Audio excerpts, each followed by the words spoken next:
अखिल भारतीय इतिहास संकलन योजना राजस्थान क्षेत्र की ओर से शनिवार को राष्ट्रीय परिसंवाद एवं क्षेत्रीय सम्मेलन का भव्य आयोजन किया गया। इस कार्यक्रम में विधानसभा अध्यक्ष वासुदेव देवनानी ने मुख्य अतिथि के रूप में शिरकत की, तो वहीं अखिल भारतीय इतिहास संकलन योजना के राष्ट्रीय संगठन मंत्री डॉक्टर बालमुकुंद पांडे मुख्य वक्ता के रूप में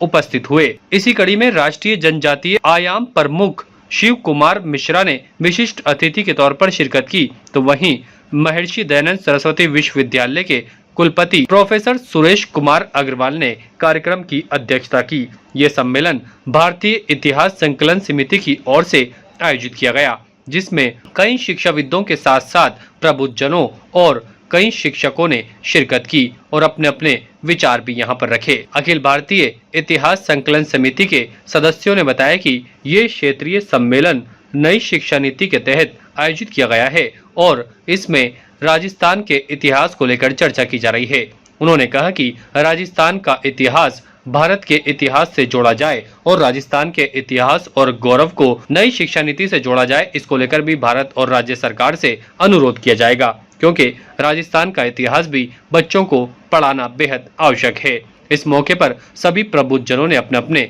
विचार भी सम्मेलन के जरिए रखे और सरकार से आग्रह करने की बात कही कि राजस्थान का इतिहास भी भारत के इस नई शिक्षा नीति में जोड़ना आवश्यक है। कि राजस्थान का इतिहास का समावेश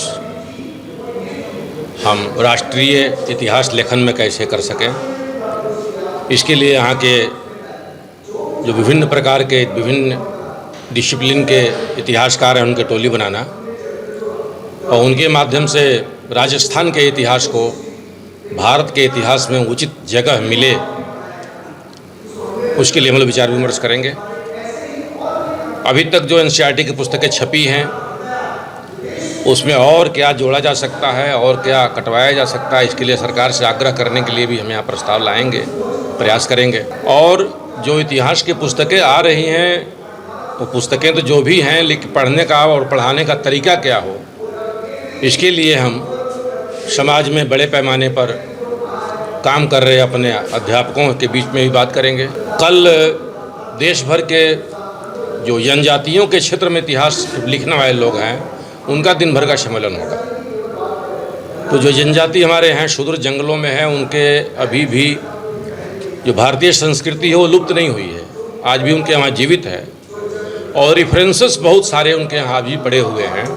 जो भारत के रियल हिस्ट्री को ओपन कर सकते हैं। मुगलों के समय में, अंग्रेज़ों के समय में भी हमारे देश के इतिहास को ख़राब किया गया, हमारे लाइब्रेरियों को जलाई गई, हमारे विश्वविद्यालयों को तोड़े गए, हमारे जो मॉन्यूमेंट थे, मंदिर थे, कैब्स थे, वो सब नष्ट किए गए। ऐसी स्थिति में जो हमसे वो सबूत मांगते हैं तो हमारे लिए समस्या रहती है कि सबूत कहाँ से लाएँ। लेकिन आज भी जब हम गाँव में जाते हैं और वनवासियों के बीच में जाते हैं, आदिवासियों के बीच में जाते हैं, तो उनके यहाँ अभी भी सबूत उसी प्रकार से जीवित है। उनके परंपराओं में, उनके गीत में, उनके रहन सहन में, उनकी कथा कहानियों में, तो उसका हम संग्रह कर रहे हैं और उसके माध्यम से भारत के इतिहास के जो वास्तविक स्रोत है उसको ओपन करके हम भारत के इतिहास को लिखने के उद्देश्य से ये 2 दिन का कार्यक्रम हमने यहाँ रखा है। ताज़ा खबरों के लिए देखते रहें सरेराह न्यूज। अपना फ़ोन उठाएं और सब्सक्राइब करना ना भूलें।